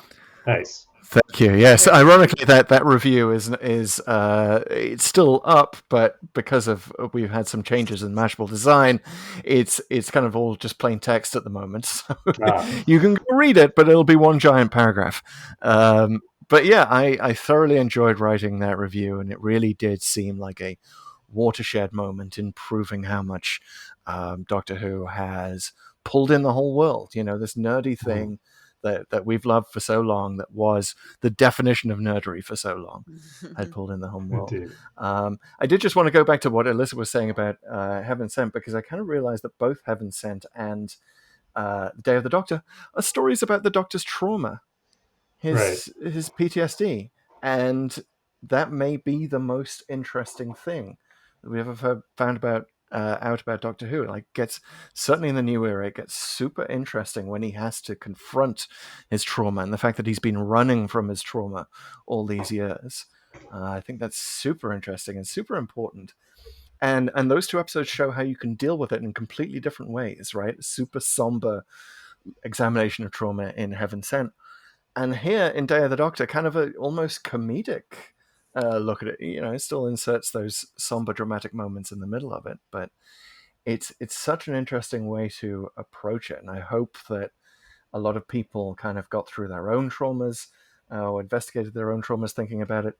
But yeah, it's not something we always think of as therapy, right? We don't think of Doctor Who as therapy, but this episode really was, and so is Heaven Sent. Well, yeah, absolutely. We need more of those. And I think it's one of the most convincing explorations of the Doctor's trauma, and I think they've done a little bit of that in Chibnall's era with the Gallifrey and all that too. But in this one, like, so rarely, and this is kind of like why the episode is so notable and so great and very aptly named, is that typically in a Doctor Who episode, something's happening, the Doctor shows up, helps out, but the problems are someone else's, and he's really just kind of there as the traveler who's here to help. And in this one, it's all about him. Like, it's his life, his trauma, his people, and it's all of it is fleshed out. Not just fleshed out, but there's all the clever dialogue on top of it, and there's real development. He can really, and I guess, which is kind of weird to say because the two Doctors forget about the whole thing pretty much before they. And it's built. It has this the platform of all of New Who, and building up to with the Time War and the the Doctor. I mean, when I'm trying to think of like all of the breadcrumbs, unintentionally left. I mean, they really not unintentional, but like this was obviously never the plan. Like Moffat had to go back, pick up the breadcrumbs and put them together. Right. And and work from there, like having that foundation of the tracks that him and RTD left in New Who, of what the Time War was, what the Doctor did, how to resolve that. And also, I mean, again, it's so many levels that have to be built upon, so many hoops Moffat has to jump through to make it all work. Yeah. And many references, like the Ravens having batteries. I think that was from Power of Three. Oh, I missed that one. What did they say? Yeah. Yeah, it's just a throwaway line at the beginning. It's a Chibnall episode. Oh. Yeah, there was a throwaway line when they're at the Tower of the Raven, Tower of London, where Kate notices that the Ravens are looking a bit sluggish. The batteries need to be changed. Yeah. Wow. I love that, and it's deep. I can't even remember the original reference, but like that's like more randomizer work, Chris. We just did Face the Raven two episodes ago. Boom. Ooh, yeah, good point. Wow. But yeah, at the same time, you have references to Who that like even the most casual fan can get, like the scarf, which is actually canonically, the Fourth Doctor's scarf. It's been passed down. But we don't even spend any time dealing with it except for Matt Smith to say nice scarf. Yeah, and you have Unit. Of course, you got to do Unit. It's just a thing, and then of course, that's the 70s, acknowledging the 70s 80s dating protocol. Right. Great line. Depending on which decade it's from. Jack's time thing. Yeah, the round things. Which is how Clara can save the day. Yeah, you got to have the vortex manipulator. Lying around. Manipulator, that's what it's called. Also, River's high heels are in the Tower of London. They're in the Black Archives as like dangerous weapon. I love it. I love that he made Old Fan's head explode with the board that you see where Sarah Kingdom and Mike Yates are together, and you're like, how the hell did that happen? Well, and also Chameleon is so prominent. Yes, I mean, it's just relative. But there was one thing Moffat wanted to put in the Black Archives that he couldn't. I don't remember. I feel like this is something he said at Gallifrey 1. He wanted to have a poster for the the Doctor Who film. With the Peter Cushing films. Peter Cushing film, and they said they couldn't get the rights because they don't own them. Oh yeah, that makes sense. But it would be so like as if that was the fictional version in this universe. An in-universe Doctor Who film. Wow. Yeah, which was supposed to be, look at what the Americans do with the Doctor's story when they get their hands on it. Which is, I love that he managed to get into a dig at Americans' relationship to history in there. Like, could you imagine Americans with the ability to control time? You've seen their movies. Right. Which is, normally if you're thinking of having, writing a show that is simulcast around the world, including across the United States of America, you might perhaps be a little more respectful. But no. We can take it. It's expected. Moffat already knows that Americans love to be snarked at by British people. It is just a favorite pastime. Well, and they're right about timeline. I mean, come on. Let's be real. Guys, that moment with Capaldi's eyes and eyebrows. OMG. Like, can you remember that the cheer? I was in the theater when I was watching it. Like, that the whole theater just went nuts in that second. All 13. And it was just all 13, which was why this had to be lined up so perfectly with like when they did the Capaldi reveal. We were sort of expecting that. We were hungry for more. We didn't know exactly when the regeneration was going to take place. Exciting time that was in Doctor Who. And you had that live reveal of Capaldi where everyone knew it was him anyway. Yeah, but it still worked to create that excitement, that sense of the continuity of it. Well, it was kind of one of these things. I mean, it was more of a marketing exercise, but it was also like Doctor Who was becoming and had become at that point a global phenomenon, and giving more outlets to celebrate that. It's almost like you can't lose. And I do feel like, I've said this before, but I think it bears repeating in that I do think the show has pulled back a little bit, or it seems like it has, in that there's not as much occasion, there's not as much franchising of it. It feels like, in the way that Marvel and all these other sort of franchises are just constantly at you. I mean, not that Doctor Who could really do what Marvel's doing. I mean, maybe it could, but I mean, this I don't know. These long gaps between seasons, and it's kind of feel like gives us like a lot of time to do podcasts. But I mean, I'd really love to be able to talk about more stuff actually going on with the show. Yeah, I mean, Doctor Who is coming back a week from tomorrow. There are no ads. There is no indication. If I wasn't on social media, I wouldn't know. Yeah. I mean, there's a trailer. Yeah, there's a trailer, but I've never seen it. I mean, there were every season of Doctor Who. I feel like it gets a different level of fanfare, especially in the States. But I mean, the 50th was pretty huge. But even leading up to the 50th, I mean, really, like, kind of Matt Smith in general had a big push because the amount of ads with Matt Smith. I mean, there were billboards in New York City everywhere with Matt Smith on them, because that was really kind of like, hey, America, you can like this. We're gonna give it to you now, and we're really gonna push it on you. But I mean, it wasn't like it was a good thing. I remember 100%. Those billboards. Yeah, I remember those billboards. They made great use of Karen Gillan, but also they had, like, it was almost 3D in itself because Matt Smith's hand was larger than his entire body as it reached towards the viewer. Yeah, those were great. I mean, in the 50th, just there was so much media. It was so exciting. I mean, well, maybe this means that Flux will surprise us.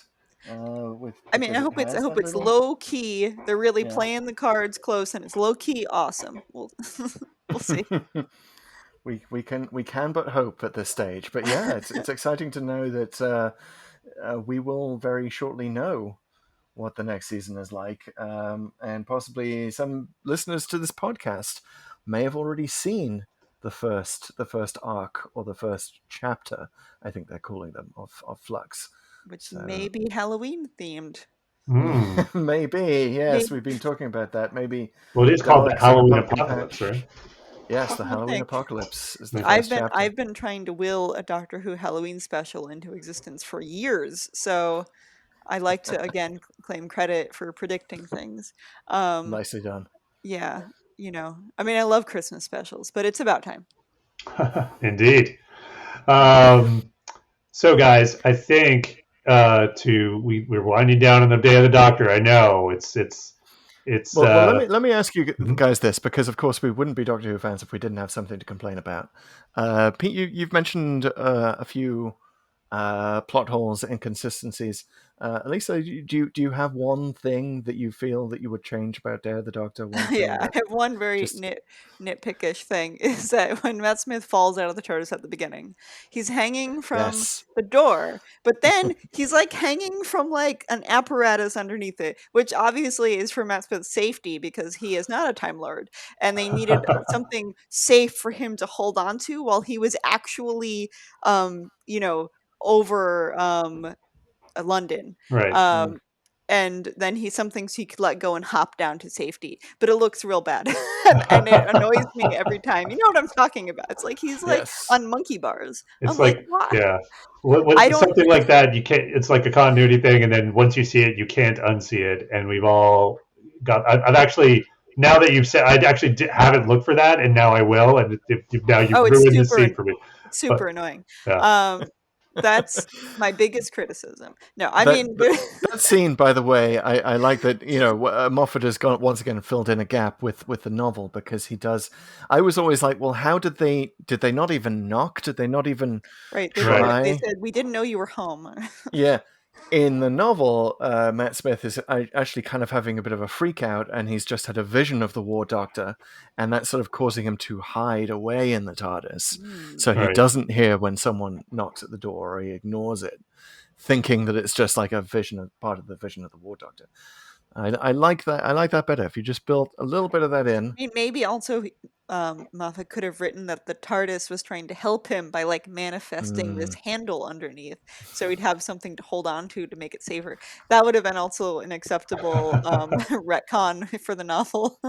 Yes. What if he was just holding on to the phone and the cable was just like super strong because it's, I don't know, he'd be dangling a little more. Didn't he dangle from the phone? What episode was that? Probably a Tennant thing. It feels like a Tennant one. I don't remember. But this was not that.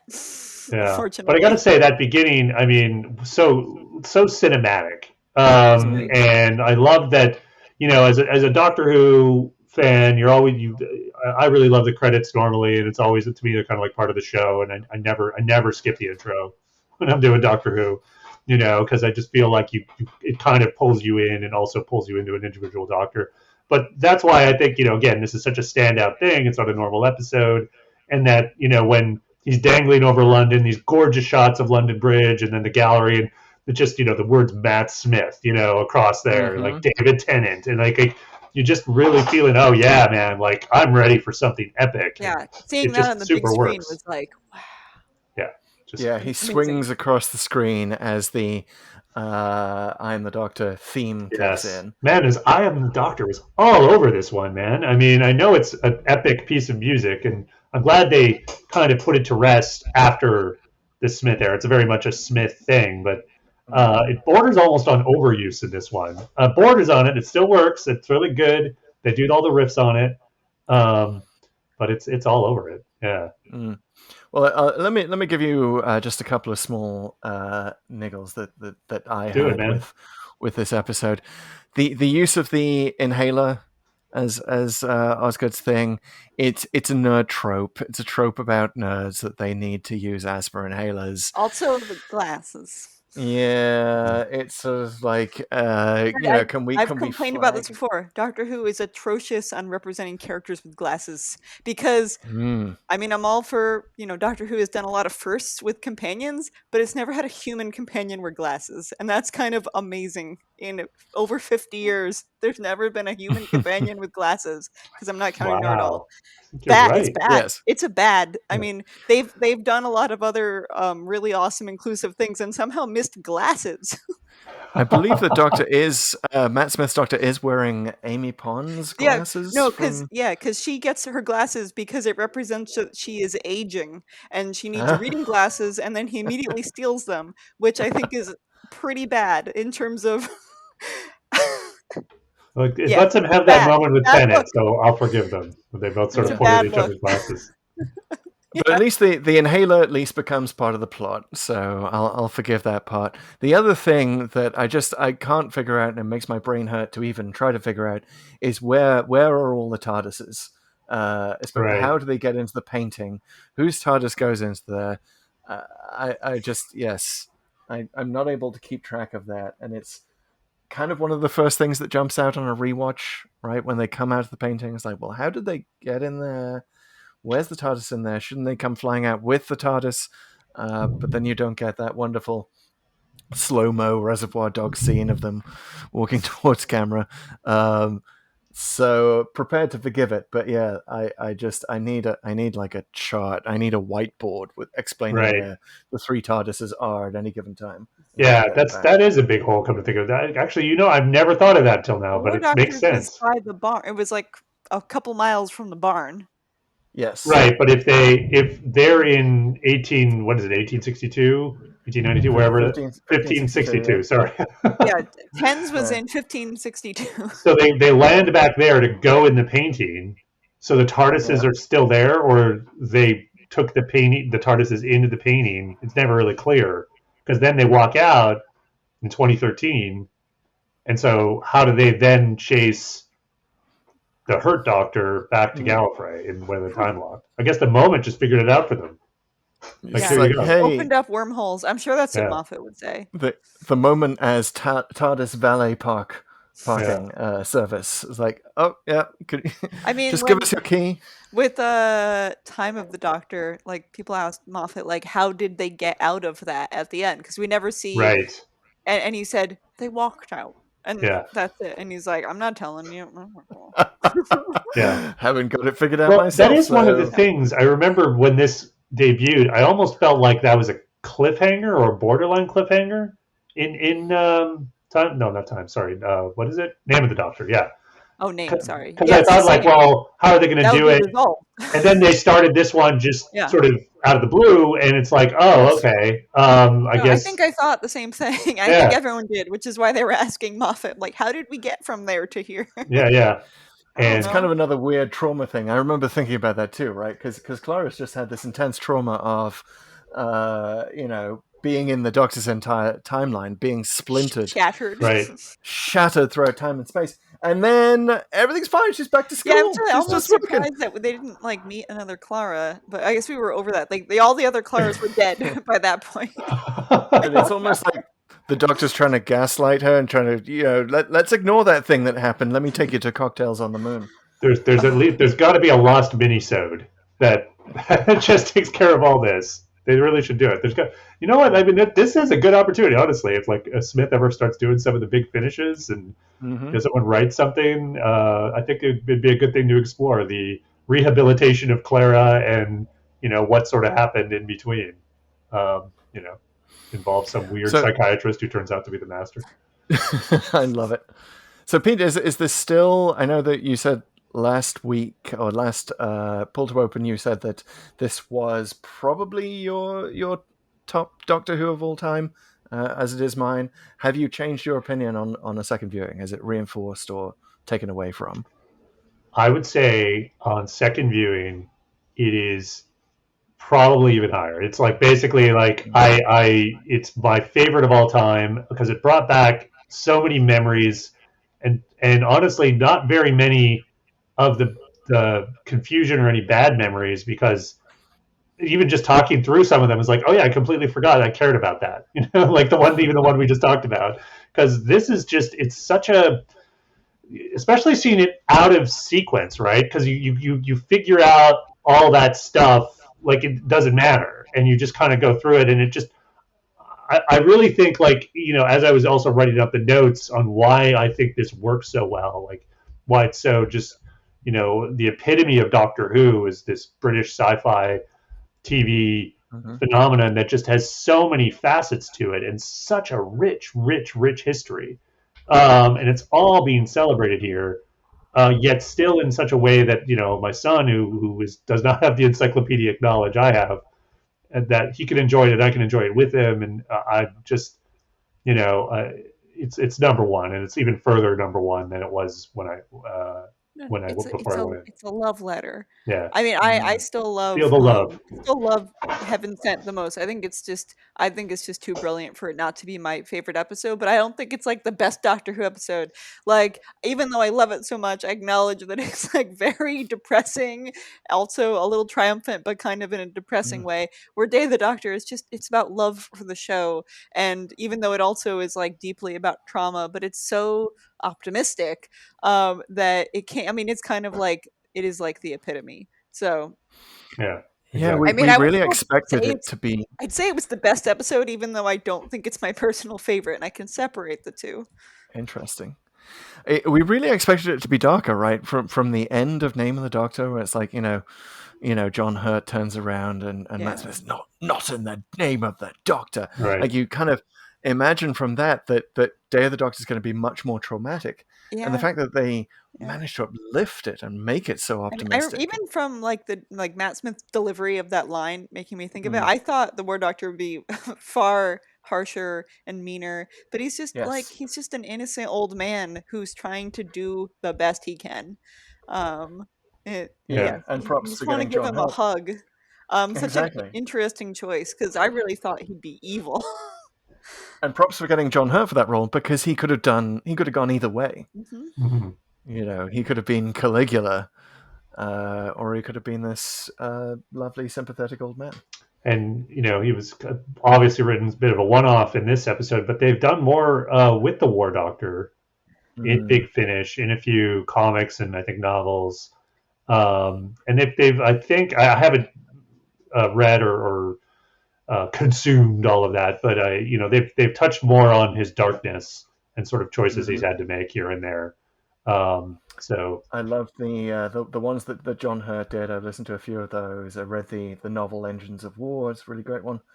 And they are continuing it with a John Hurt impersonator. We have the War Doctor Begins now, which I think is wonderful. Nice. That we can get to see more and more of his tenure.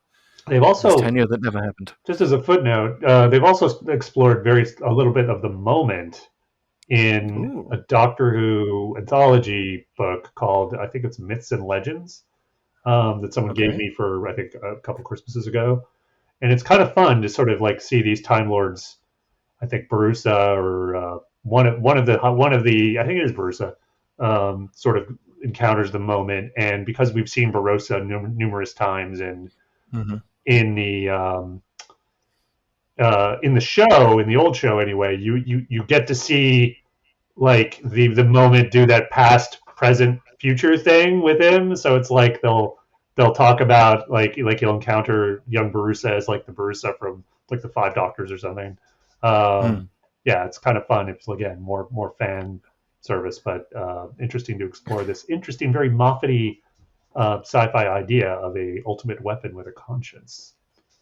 One of the better things about the episode, of which there are many.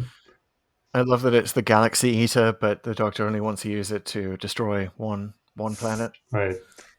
It's very, very targeted. It's like a targeted atomic device. Exactly. It's a tactical battlefield nuke. Yes. Yeah, totally. All right. We have before we go, I think we really should explore what would have happened if the evil plot succeeded, and I have no idea what the evil plot really is here. Should we hash that out first? Is it the Zygon plot? So if the Zygon plot succeeds... I think it's the Zygon plot, because with Gallifrey, I mean, the whole point of it, I mean, it was saved, but it didn't get to like still exist. It's the cup of soup. So it, the outcome looks the same whether it's saved or not, because it's Schrodinger's Gallifrey, because of it has to be the Zygons. Oh, I like that, Schrodinger's Gallifrey. Nice. Yeah, it's either saved or it's not saved. I mean, the Doctor isn't even sure. That's why it seemed like a pretty obvious like a setup for a season. Like I remember thinking it was going to be like what's it called, the keys to time. Like they were kind of doing, but we digress. We've been through that. But that's what it seemed like they were setting up, Moffat. You could have, but it's okay.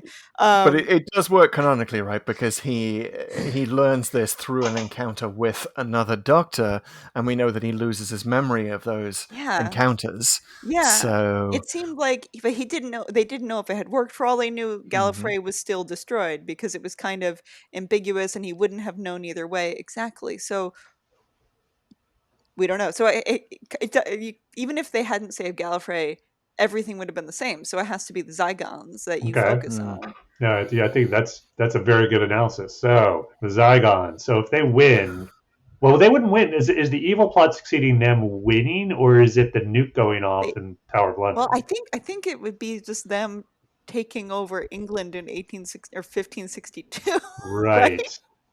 Well, no, not really. Because that was the whole point of sending the painting into the future. They wanted to invade in 2013. Okay, you're right. Yeah. So I guess it was them invading in 2013.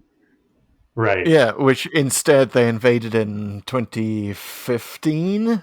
Yeah. How much later was it? I think so. Oh, you mean in the Capaldi two-parter? Yeah, that happens later. But that was actually the terrorist section, the sect of them. So the Zygons invade in 2013, and okay, so does that? So I think you have to assume then that Kate Stewart's plan of setting off the bomb doesn't work, and that's the thing. Alisa, you really kind of triggered this in my brain. I'm realizing that probably the evil plot, it's not the Zygons. They're just refugees. They're just trying to live, man.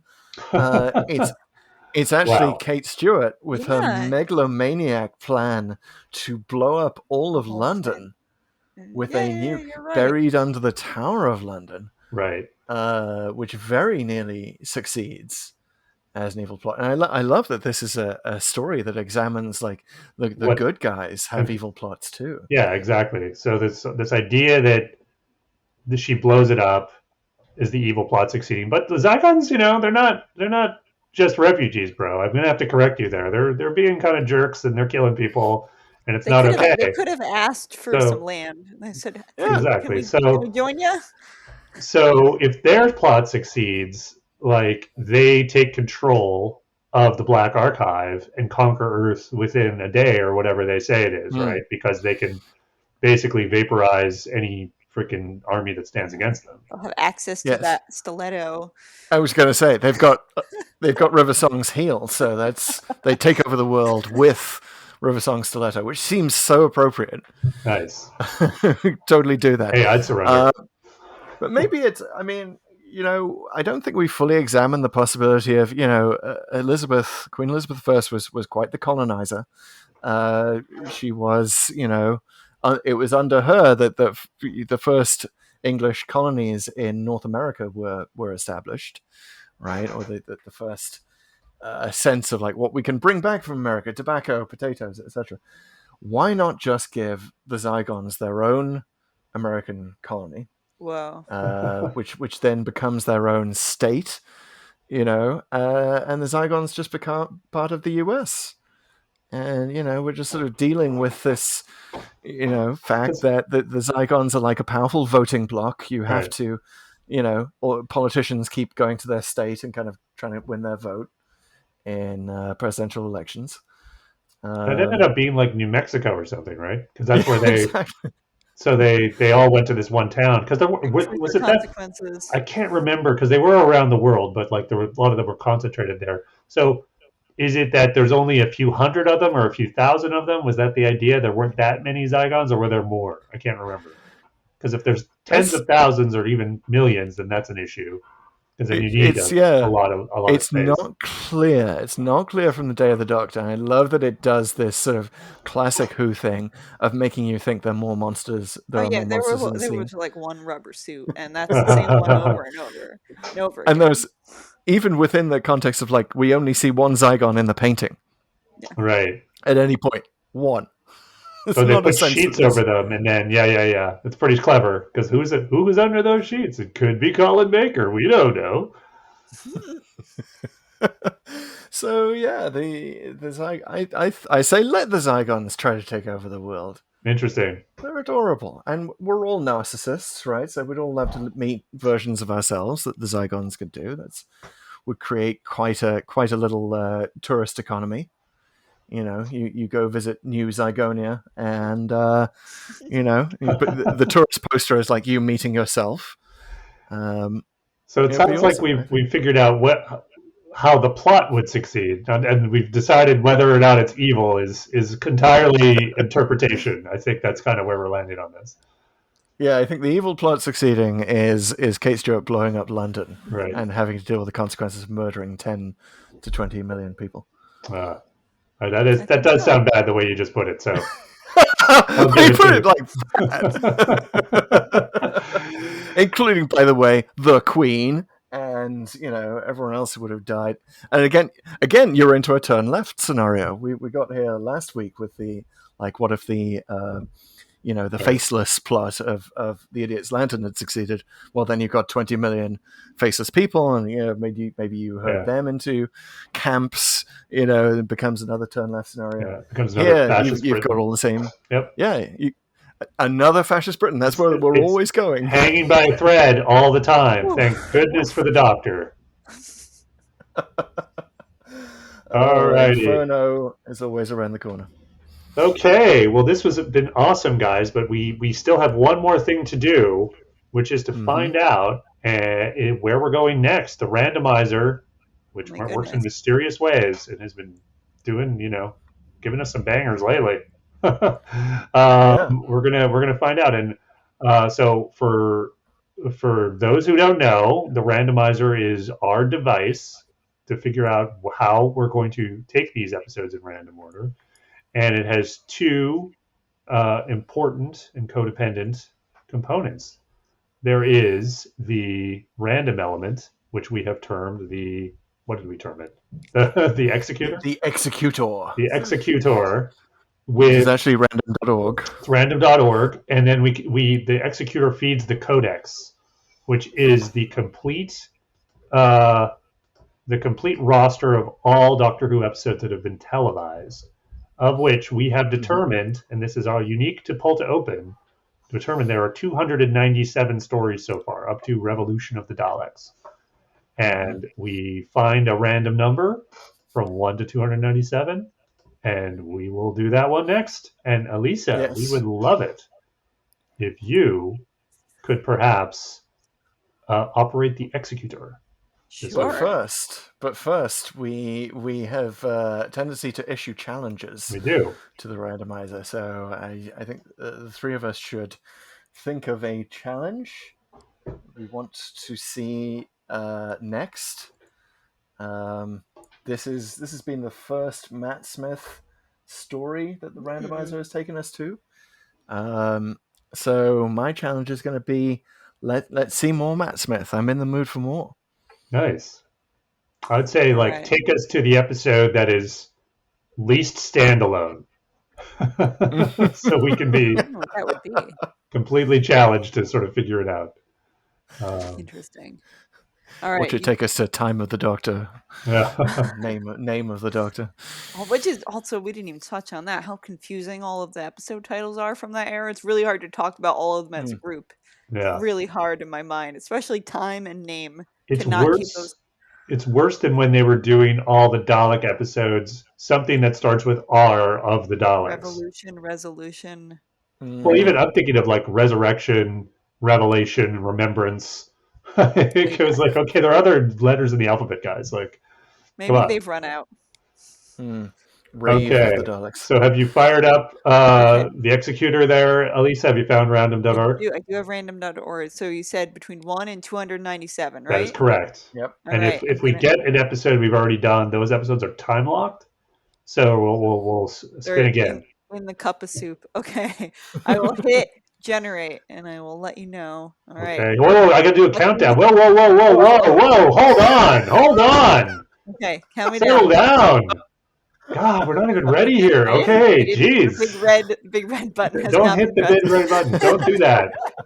Oh my goodness, there's ceremony here. Okay, Chris, you never get to do the countdown. You go ahead. All right, Alisa, you ready? Yes. 3, 2, 1. Don't blink. Generate. Ooh, this is. You might get your wish. This is a pretty high number. Maybe it's a Capaldi. I don't know. 264. Oh my! I think that does sound like. It's hell bent. Oh! Wow! What? The randomizer loves Gallifrey. Oh my goodness! It is like, but it kind of missed again. You know what I mean? Like we just did Face the Ravens, so we're going to see how that all turns out. But we did not get the episode we were just talking about, which we all want to see. But this is like, I mean, yeah, he's found Gallifrey. There we go. Yeah, well, but that's interesting. It's just fast forwarded. I mean, you get a lot more of those beautiful laser cut collars. There you go. Ooh, yeah, that's it. The randomizer was listening all along to what we wanted, and it's like, okay, you want to go straight to Gallifrey, got it. You want more collars, got it. You've obviously seen more barn. Wow. We didn't even talk about the barn. The barn. Which I think I always found the barn a little weird, to be honest. The barn is super weird. Because we're supposed to believe that it's the Doctor's childhood home or part of it. Well, I also it is one of the weird sort of plot thingies that stood out to me too this time. There's not many, but this is the one issue. There's why did he go anywhere with it? Like he gets it out of the why do this dramatic thing of landing the TARDIS anywhere and walking a long time to go to some random place? I guess that has special meaning for him. Even the TARDIS. Yeah, he didn't want the TARDIS to see what he was doing. But he said he didn't even want to survive. I mean, what does it matter? Anyway, it's a little what are you even doing, man? Why didn't you just do it in the vault wherever you got it? All right, open it up, pull up everything. That's an excellent point. Well, we can talk more about the shack, the shed, the barn, whatever we want to call it. It's a great looking barn, though. It is. It's so well lit, and the security is terrible. Cool. And what are they even farming? Sand. Yeah, it's a very Tatooine moment. I was going to say Arrakis, man. Dune's the thing now. Moisture. Oh man, this has been too much fun. Alisa, thank you so much for joining us here on Pull to Open. This has been fantastic. I hope you come around again sometime when we when we need. Yeah, let me know when you get to Gallifrey Heaven needs Sent. you. We're so close. Like, I almost willed Heaven Sent. I just went one too far. Yep. You did great. No, you did amazing. It's classic TARDIS overshooting. Yeah, Just this is so close. Yeah, just a few centuries off. no few one has trillion years. no one has operated the randomizer with more aplomb. Congratulations, and congratulations to you, listeners, for listening to another episode of Pull to Open. It has been incredibly enjoyable talking about this episode of Doctor Who. And just remember, this is Pull to Open, and it's a podcast. And the podcast is something you can subscribe to on any service that you like that does podcasts.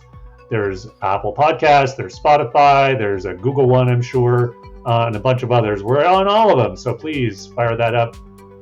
Subscribe to us and leave us a review if you can. Those 5-star reviews we like, but really we're happy whatever you want to say about the show, and we'll even read it out on air if you do. Follow us on social. We're super active on TikTok. We love sharing snippets of the show with a little bit of footage. People are really liking it. We're almost at 2,000 followers. If you are a 2,000th follower, we will give you a shout out on the show and maybe even invite you on. Who knows? We're also on Instagram and Twitter at Pull2Open63. Sorry, TikTok is Pull2Open with no 63, by the way. And yeah, that's what we're doing. That's the enterprise of Pull to Open. Thanks again, Alisa. Thank you, Chris. Thank you. all. So fun. Alisa, where can our listeners find what you're up to and follow you? Well, I'm mostly on Twitter and Instagram, where I still use the Dr. Puppet handles, and I always want to thank everyone who has followed me way back in 2013, where I exclusively posted about Dr. Puppet and then slowly transitioned those accounts into my personal accounts, and now I only post about horror and stop motion animation and very little about Doctor Who. So thank you to anyone who still follows me. My handle on Twitter is the Dr. Puppet, and Instagram it's just Dr. Puppet. But mostly I haven't talked about Doctor Who because there just isn't a lot to talk about, especially lately, but I'm sure I'll have a few things to say about this possible Halloween special, especially if it's either very Halloween themed or very not Halloween themed. We shall see. Yeah, you can follow me there, and always, if you have just found Dr. Puppet, which you can find on YouTube. Just search Dr. Puppet. Pretty easy to find there.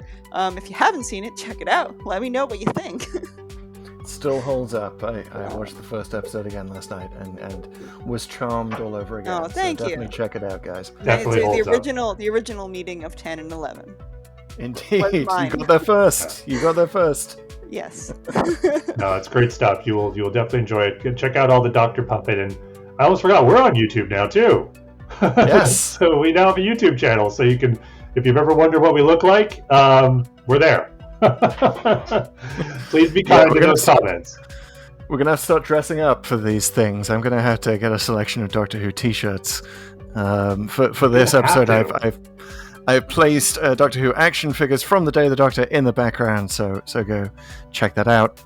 We even have the Gallifreyan painting, Gallifrey Falls No More, in there. So I guess I'm gonna have to get more visual with it. That's right. I'm excited to do that. Maybe even level up to cosplay someday. If enough fans, maybe when we get 10,000 TikTok followers, get us up there, guys. We'll dress up as whatever you want. Yes, Pete will dress up as a Cyberman. Challenge me, man! Come on. Yeah, maybe a pterodactyl. There you go. That would be tough. All right, everyone. Thanks so much for joining us, and we will see you next time.